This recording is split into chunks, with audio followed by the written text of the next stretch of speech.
a quick episode. I don't know how long it's going to last, but whatever. We're just going to discuss the breaking news. This is No Party Preference.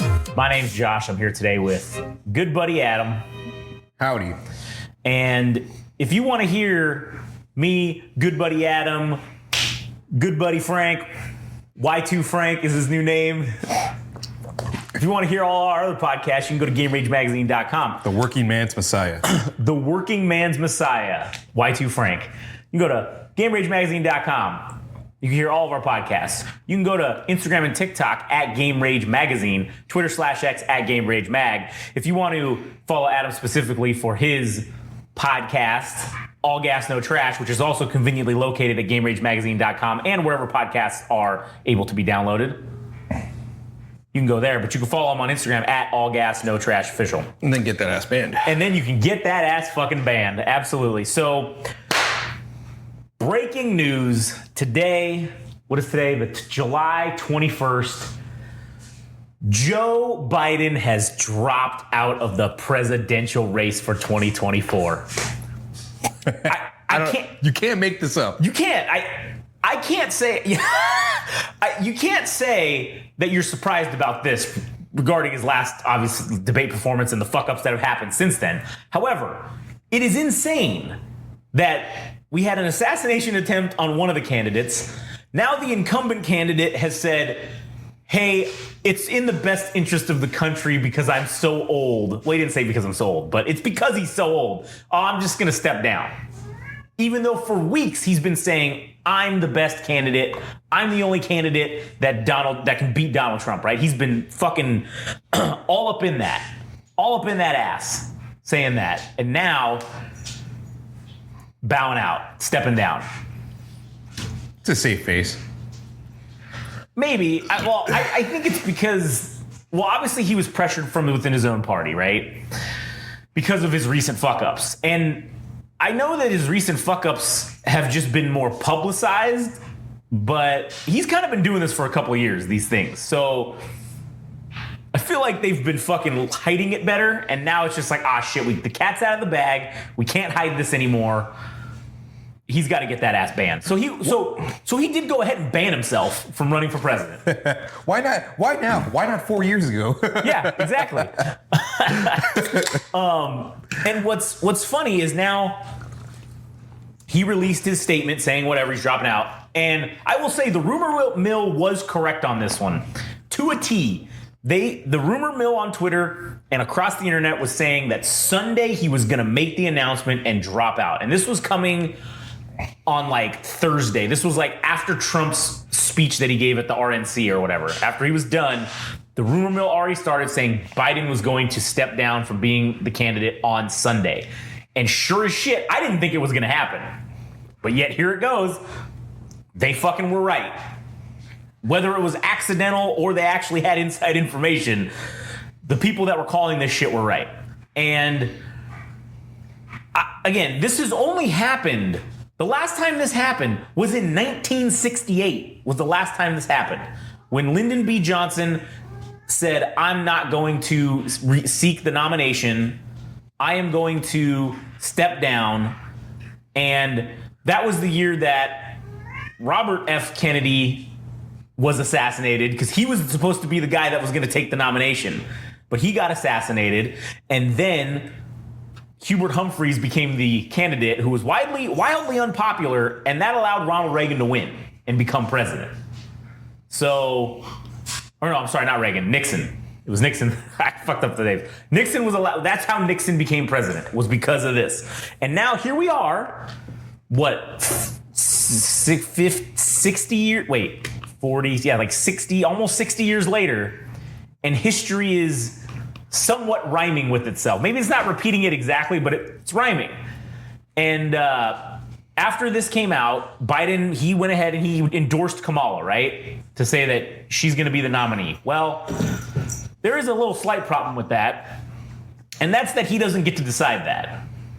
Per the rules of the Democratic Party, technically, which this is also kind of sketchy, since the delegates that are already pledged to him have been pledged, like people voted, quote unquote, in the primary to like have him be the candidate, And now we don't actually vote. When you vote in primaries, you don't actually vote for the vice president as well. You're only voting for the presidential candidate, and then the presidential candidate picks the vice president. So so he had the nomination. It wasn't a guarantee that he was going to take Kamala Harris again as vice president. Usually that's what happens, but it's not a guarantee. He could have went with somebody else. But now he's saying that he wants everybody to vote for Kamala instead. But the delegates who were already assigned to him, now, this doesn't make sense. Now they're allowed to just vote for whoever they want, technically, per the rules of the way it works in the Democrat Party. And also, I believe it's the same for the Republican Party. If the candidate steps down, the delegates that were pledged to the candidate can just vote for whoever they want now. Now, it's day one. Not even fully day one. This has been like not even 24 hours have passed. It's been like not even 12 hours, I don't think, have passed since this announcement happened. So the delegates that only so far 500 and some change of his delegates have come out and said that they're now going to vote for Kamala. Well, you need like basically 2,000. It's like 1,900 and some change. So she's got like a quarter of them day one already saying they're going to vote for her. Now, there's people that are calling for, hey, we should reopen the primary again and let the people choose. And I personally, I'm not a Democrat or registered in that thing, but just off of democracy's sake, I kind of feel like that's the way to do it. Because if you look at the 2020 election, Kamala Harris was involved. Now, she didn't actually make it to the primary because there were only 5 that made it to the primary. She was not one of them. But in the lead up to the primary, basically what they do, for people that don't understand how it works, is in a primary, you have like 20 people trying to run for president. And then that's like the pre-primary. And then once they whittle it down to basically the top 5 people who get the most votes after the like initial voting stage, then whoever has the most votes, top 5 of them, that's who moves on to basically the official primary. Well, Kamala Harris didn't even have enough votes to move into that. She only got 844 votes out of this, like the primary section that is the few states that get to vote on that issue. And so she didn't make it. The guy who's the transportation secretary, Pete Buttigieg, I don't know how to say his fucking name. He was the lowest of the 5 with 2.7% of the vote. Okay. So I think since Kamala Harris wasn't even didn't even have enough votes to continue on into the primary, obviously, if she wasn't selected as vice president by Biden, she'd still be in the Senate right now. She would not be where she's at. She would not be in a position to be taking the nomination right now. So I think it's only fair, for democracy's sake, that they say, hey, the convention's in basically a month, maybe a little less, like 28, 29 days. You give 3 weeks for anybody who wants to run, you give them 3 weeks to start making their case. And then you reopen the primaries in the states that are the ones that pick that shit. And then you say, okay, whichever one of you gets it, we're going to hold the primary election for the re-picking of the Democrat nominee is going to be on this date, the week before the convention. And then you just say, everybody goes and votes. Whoever has the most votes, that's who is going to get the nomination. And if it happens to be Kamala Harris, then so be it, right? That's how democracy is supposed to work. Not just saying, because now it's no longer representative of what the people want. And people are arguing that, oh, well, she was selected as vice president. Right, she was selected as vice president by Biden. He was on the ticket with her. Now that he's going to be gone, Kamala Harris didn't earn the presidential nomination. So I think you should just cross your T's and dot your I's and fucking make her earn it, right? That's what I think. Now, the other side of the fence, the Republican side, instead of them calling for this is what they should be focusing on, is that, oh, this is a coronation. This is an anointment of Kamala Harris to be the party's candidate. She didn't earn it. This is not how democracy works, right? That's what, if I was a Republican, that's what I'd be attacking. That's what I'd be going after. But what they're starting to go after already day one, the old Obama Kenya birth certificate thing is starting to fucking come up again. And it's not having to do with Obama, but it's the same thing because Kamala Harris had a Jamaican father and an Indian mother or something like that. Oh, yeah. Neither of them were American citizens. They came to America for education. They're very well educated. They're very smart individuals. Her mom is like a cancer fucking research doctor or some shit like that. Her dad's like got a PhD in economics. So smart people, right? They come here, they meet, they have a baby, and that's Kamala Harris. Well, where do they have it? They have the baby in Oakland, up in Northern California. Well, one of the things that these guys, everybody's saying, because, and this is the fake news fucking thing. This is insane that people are regurgitating this. Literally, the regurgitation now is all these Trump supporters saying that Kamala Harris is not eligible. She was never eligible to be vice president, but we let it slide. But now that she wants to be president, oh no, she's not eligible to be president because neither of her parents were American citizens. That doesn't fucking matter. The 14th Amendment of the United States Constitution has this thing that's called jus soli, or it's Jussoli. And that means the right of the land. And all that means is anyone who's shit out on this property, that's the United States, the continental, or Alaska or Hawaii, or anyone who's shit out in a United States state, regardless of their parent status, that individual is automatically granted United States citizenship, no questions asked, because they were physically born here. And she was physically born here. So this argument is literally a lie. It's false. It's not even close to being true. It's absolute fake fucking news. And it's funny because this is coming from the people who purport, all this fake news against Donald Trump and blah, blah, blah, and all these things. But yet now here you are spreading fake news about your enemy. You're bitching and complaining about one thing and then it's doing the exact fucking same thing. It's also a double standard for J.D. Vance and his wife, and then for Kamala Harris to get all the criticism and his wife not, getting a pass or whatever you want to call it. It's a double standard. It is a double standard. And this is going to further divide the country. That's all. We were already divided. Now it's going to fracture the party, because I was listening today on the radio to that, it was like that FM talk radio, and it's all like political shit. And I was just listening, and whoops, I muted the wrong one. Basically, they were talking to a bunch of Democrat analysts, senators, and everybody that were all throwing their hat in their support for Kamala Harris, right? And it was all just regurgitating the party bullshit. It's just people literally being lockstep in line, just as the Republicans are all basically sheep following the fucking Trump train. Now the Democrats are all sheep following, they're spewing the party rhetoric. And this is the problem with only having two political parties, as I've said before. So I don't think this is good. This is definitely bad. I can't wait to cover the DNC. I can't fucking wait, because that is going to be entertaining as shit. Because there's already a guy, his name's Manchin. He's saying that he was a Democrat and he was pissed off about something, and so he went into as an independent. He's saying, I'm going to re-register as a Democrat and I'm going to run for president right now, which would be hilarious. And then thus further sow dissent amongst the Democrat Party.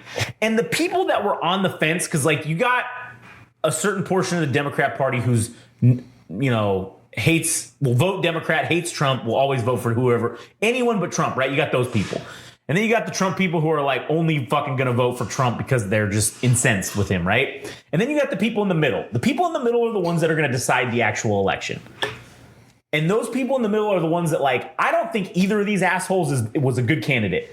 And so I would like to ask these people, hey, does changing this to Kamala Harris change your fucking mind? Now, I know for me, I'm one of those people in the middle that's I hate both of these assholes. And I'll say this, I also don't think Kamala Harris is a good choice either. I think that's a poor choice.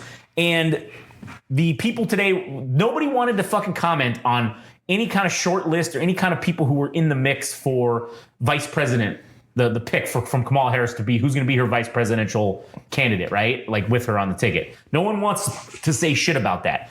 And I think the reason for that is because I think they don't even know if she's going to be the fucking actual candidate for sure. So, and they're just towing the quote unquote party line. But the thing that's been floating around has either been Pete Buttigieg, which I thought, okay, do we really think now? Does the Democrat Party really think? And this is going to sound fucked up, but I'm sorry. This is just speaking plainly and with just common sense. Do you really think that a mixed race woman and a gay dude are going to beat straight white male fucking powerhouse Christian fucking nationalism of Donald Trump and fucking that dickhead JD Vance? It's entirely possible. I think it's entirely possible because I have this weird idea that regardless if let's say that Kamala Harris ends up being the Democratic nominee for to be the running candidate. I think she's a good avatar for just women in general, and it's not even necessarily that she has to argue well. Although if I were going to cut promos against Donald Trump, I would literally go after Project 2025. It would be nothing about me. I don't have to defend myself. You just go on the attack. True. And you go after Project 2025, the fact that he's a 34-time felon and a pedophile. And a pedophile. That's all you need to run on. Everything afterwards, I mean, we'll figure it out on the way if she ends up becoming the president. But regardless of whether she debates well or not, I think she is capable of debating well because she was Attorney General for California. She's been a senator for California itself. I think she was in some kind of prosecutorial role within Oakland or something. It was in San Francisco. She was the city attorney or attorney general for San Francisco, the county. Right. So that was before, but she was a regular ass lawyer or a prosecutor before that. Yeah. So she has the skill to fucking debate. Yeah. And I would be very interested to see her go, because we're only going to get one. Well, they only have scheduled one more debate for September, and that was supposed to be Trump and Biden. We got to see Trump Biden won, and that didn't go so well. But now he's out. So we're only going to get one more debate. Because before we usually get 3, 4, sometimes even 5 debates between the candidates that are going against each other. This year they only scheduled 2 because they're so fucking old that they can't fucking do it. So that's why they only scheduled 2. I would be very interested to see if Kamala Harris does secure the nomination at the DNC on August. It's in the 7th, this is the middle of August, next month.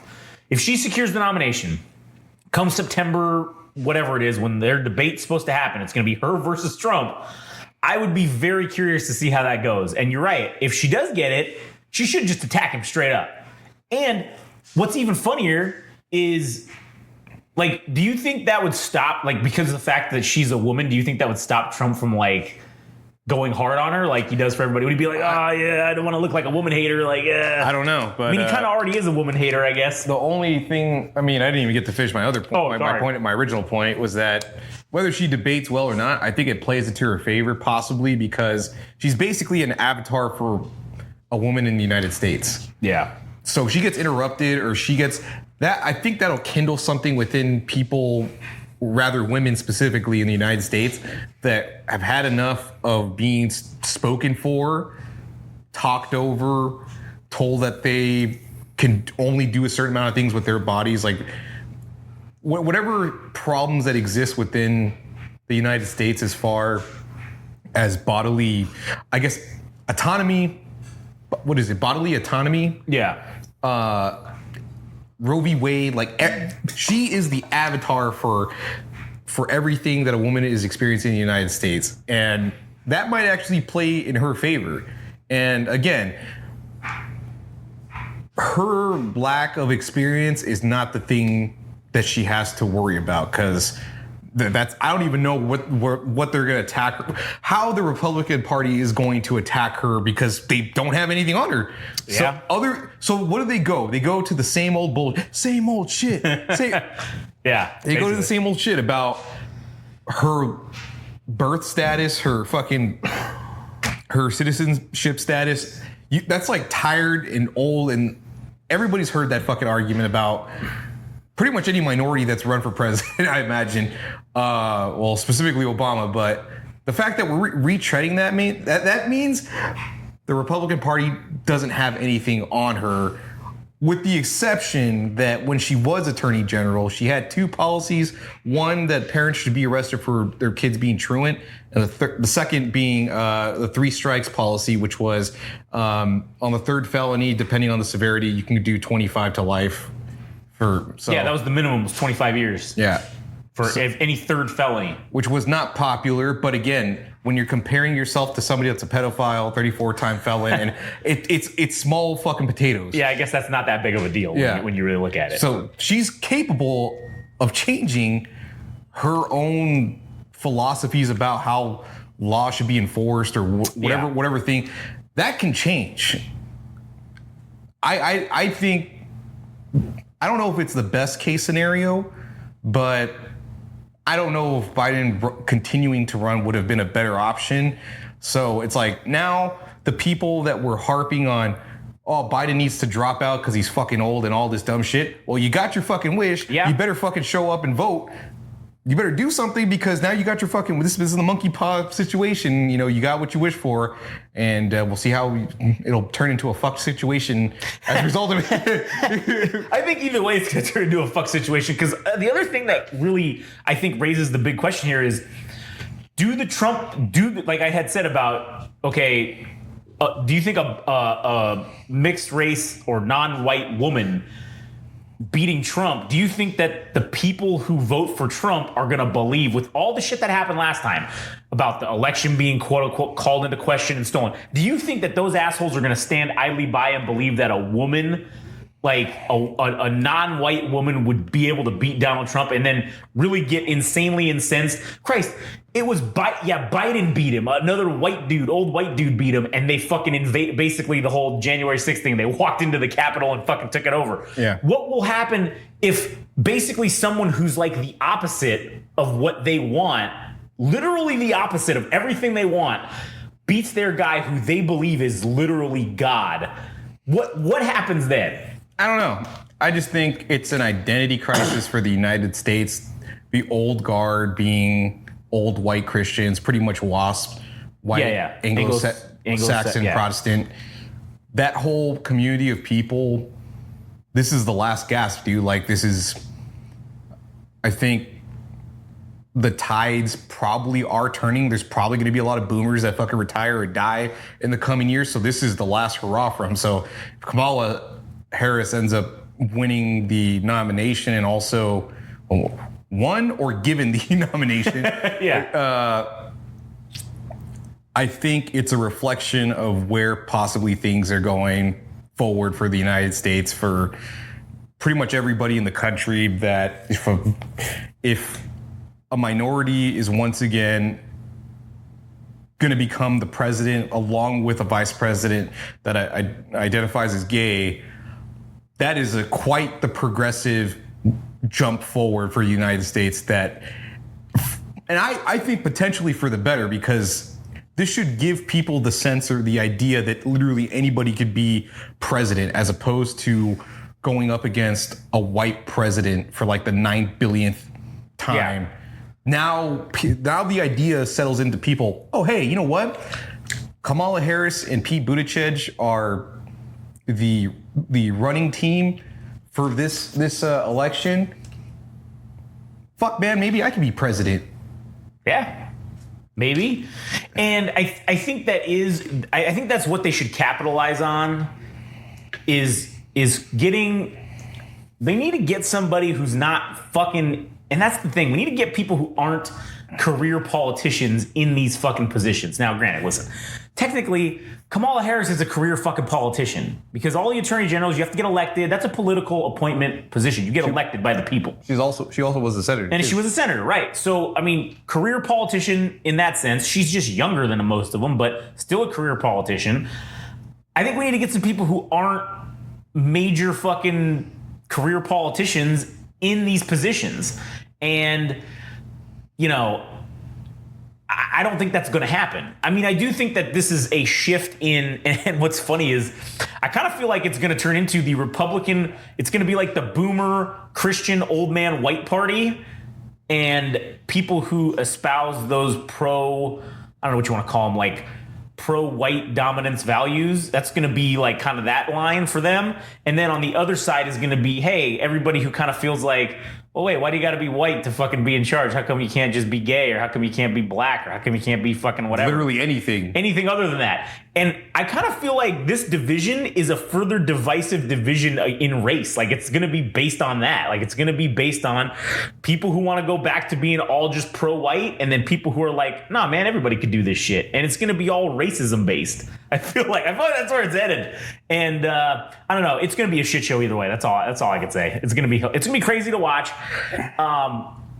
Again, how is it that we end up living through one fucking once in a lifetime moment event continuing to happen progressively one after another? Insane. Yeah. Fucking sane. No one's attempted to assassinate a presidential candidate since, well, Reagan, basically. You know, that's a once in a lifetime, once in a generation event. Hell, global pandemic, that's an almost once in a lifetime event. We got fucking, fucking a media personality to the level of Trump becoming actual president and doing that for 4 years. Sure, Reagan was a media personality, kind of. He was an actor beforehand, but not like to the level of like what could be possible today. But it's just crazy, all this shit. And then now again, an incumbent candidate, the presumptive nominee, stepping down from fucking. Oh, I'm not gonna seek the nomination now, guys. My bad. I was just playing.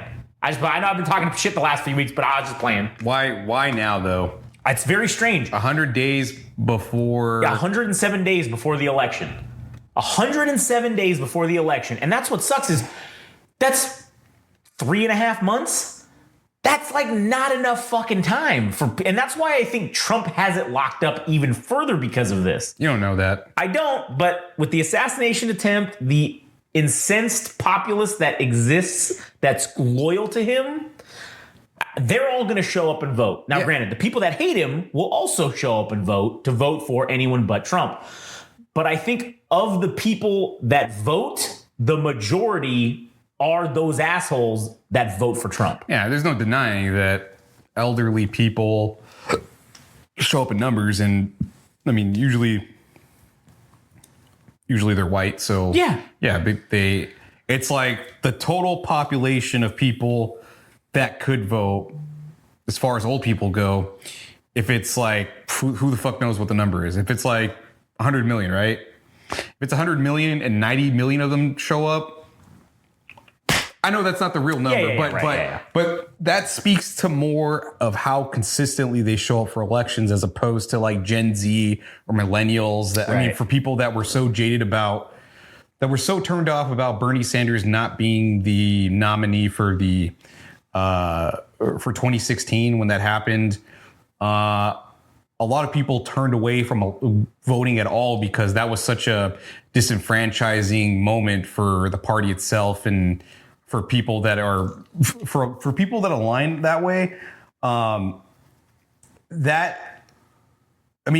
let's say for people that were millennials and Gen Z, whatever the total number is, if only half or 40% vote, that's not even what, you know, the elderly, the people that turn out, like they usually turn out for. So it's like all the people that this is the thing I hate about, I suppose, younger generations or our current generation below, is that everybody fucking talks online and says all this shit about, oh, things suck ass. This is so terrible. How can we have Trump elected as president? You stood by and watched. So now that you gotten the thing you fucking want with Biden gone, you actually have to show up and vote now. So Yeah, are they? Doubtful. Yeah. I guarantee you, if you could vote via Twitter poll, everybody would be doing it. No one would not vote. And I do think that is an antiquated boomer system of how you have to fill out a piece of paper and go to a thing. Sure, I know it's for security purposes or whatever bullshit, but we have enough fucking shit now, cybersecurity. We need to make it available on the internet. And that would guarantee, I believe, a much higher voter turnout. Because I feel like the turnout of actual people and citizens that are eligible to vote, it's not even like half. Like not even half of the people that are eligible to vote actually show up and cast a vote.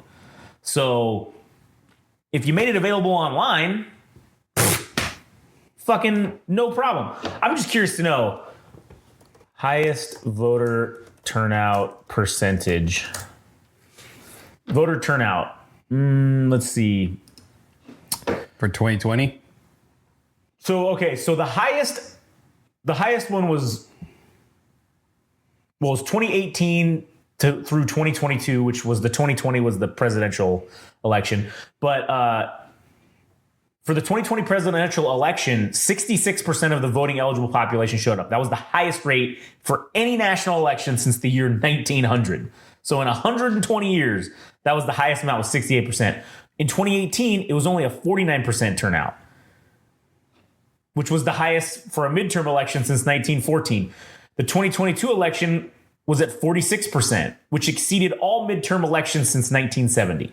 So the average number of people that vote are basically like,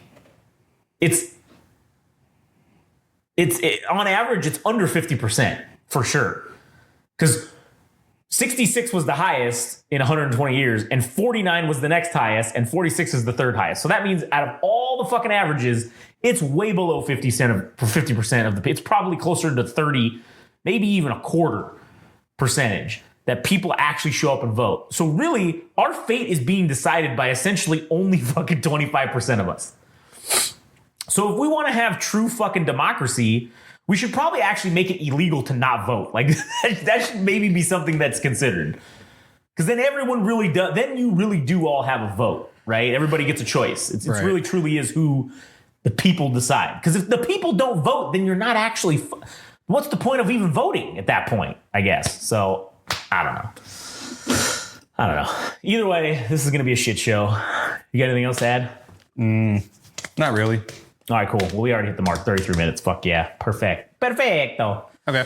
Anyways, all right, well, that'll do it for us for this episode. This is just going to be a quick one anyways. So if you want to go to GameRageMagazine.com, you can see all of our multitudes of podcasts. You can go to @GameRageMagazine on Instagram and TikTok, @GameRageMag on Twitter/X.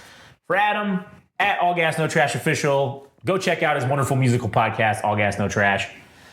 Anyways, that'll do it for us. We'll catch you on the next one.